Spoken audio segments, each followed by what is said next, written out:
वो भाग गया, वाह भाई वाह, जवाब नहीं। हाँ भाई नहीं वाह जीरा रही है, वाह भाई वाह, दिल्ली से बड़ी खबर सामने आ रही है। तुर्कमान गेट इलाके में उस वक्त हालात बेकाबू हो गए जब सुरक्षा बल और पुलिस कोर्ट के आदेश के तहत अतिक्रमण हटाने की कार्रवाई के लिए मौके पर पहुंची। कार्रवाई शुरू होते ही भीड़ उग्र हो गई और पुलिस पर बड़े बड़े पत्थर फेंके गए। अचानक हुए इस हमले में मौके पर तैनात जवानों को अपनी जान बचाने के लिए सतर्कता बरतनी पड़ी। खास बात यह रही कि ड्यूटी पर मौजूद जिन पुलिसकर्मियों ने बॉडी कैम पहने थे उनके कैमरों में पत्थरबाजी और इस पूरी घटना की रिकॉर्डिंग हो गई, जिसके आधार पर अब हमलावरों की पहचान की जा रही है।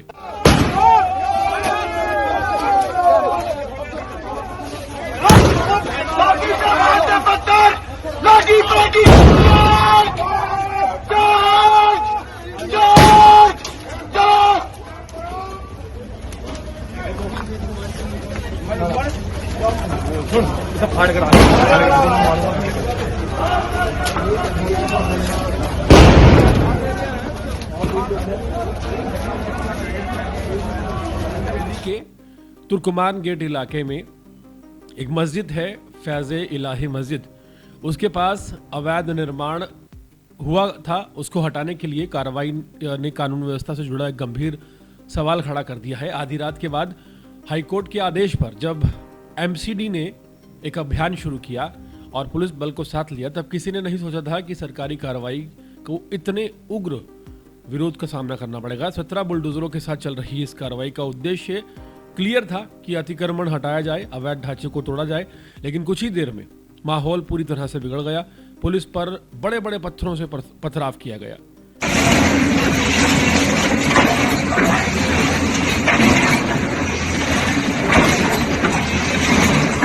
वो सामने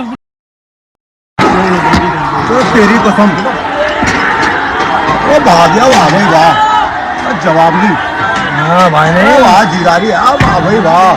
के अनुसार फैज़े इलाही मस्जिद के पास अवैध निर्माण हटाने की इस प्रक्रिया के दौरान कुछ असामाजिक तत्व पहले से मौके पर मौजूद थे। जैसे ही बुलडोजर आगे बढ़े, भीड़ को उकसाया गया और अचानक पुलिस पर पथराव किया जाने लगा। इस हमले में 4 से 5 पुलिसकर्मी घायल हुए, जिन्हें प्राथमिक उपचार दिया गया है। पुलिस का कहना है कि ये केवल विरोध नहीं था, बल्कि सुनियोजित सरकारी काम में बाधा डालने की एक कोशिश थी। दिल्ली पुलिस ने इस बात को बिल्कुल क्लियर कर दिया है कि इस पूरी कार्रवाई में मस्जिद को कोई नुकसान नहीं पहुंचाया गया। हटाया गया ढांचा केवल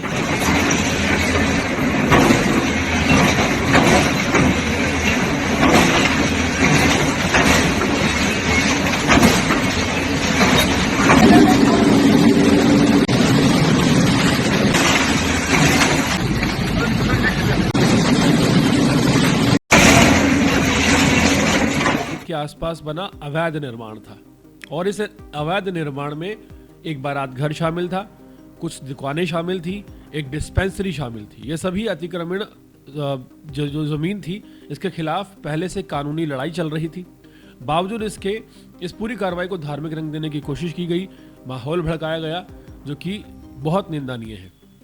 दिल्ली पुलिस ने स्थिति को नियंत्रित करने के लिए हल्के बल प्रयोग और आंसू गैस का इस्तेमाल किया ताकि भीड़ को तितर-बितर किया जा सके और बड़े नुकसान से बचाया जा सके। अहम बात यह रही कि ड्यूटी पर तैनात पुलिसकर्मी जो बॉडी कैम पहने हुए थे और आसपास लगे जो सीसीटीवी कैमरे थे, उसमें पूरी घटना रिकॉर्ड हो गई और इन्हीं फुटेजेस के आधार पर अब तक दिल्ली पुलिस ने 10 पत्थरबाजों को हिरासत में भी ले लिया है और उनके खिलाफ एफआईआर दर्ज कर ली गई है। कड़ी कार्रवाई की जा रही है। सेंट्रल दिल्ली के डीसीपी नितिन विल्सन ने बताया कि कार्रवाई पूरी तरह से हाईकोर्ट के आदेश के बाद की जा रही थी और उसी के तहत की जा रही थी। पुलिस केवल सुरक्षा में तैनात थी, लेकिन अचानक हुए इस हमले ने स्थिति को तनावपूर्ण बना दिया। पुलिस का कहना है कि सरकारी काम में बाधा डालने और ड्यूटी पर तैनात जवानों पर हमला करना गंभीर अपराध है और इसमें शामिल किसी भी व्यक्ति को बिल्कुल भी नहीं बख्शा जाएगा। पुलिस पर हुआ यह हमला निंदा योग्य है। कानून व्यवस्था बनाए रखने वाली एजेंसियों पर पथराव और वो भी अतिक्रमण के बाद न केवल अपराध है बल्कि समाज में अराजकता फैलाने की कोशिश भी है। फैज़े इलाही मस्जिद के पास अवैध निर्माण हटाने की ये कार्रवाई कानून में दायरे में थी और अदालत के आदेश के अनुसार की गई थी। ऐसे में हिंसा फैलाने वालों के खिलाफ सख्त कार्रवाई ही एकमात्र रास्ता बचता है और पुलिस ने यह साफ संदेश दिया है कि दिल्ली में कानून व्यवस्था से ऊपर कोई नहीं है और दोषियों को कानून के अनुसार सजा दिलाई जाएगी।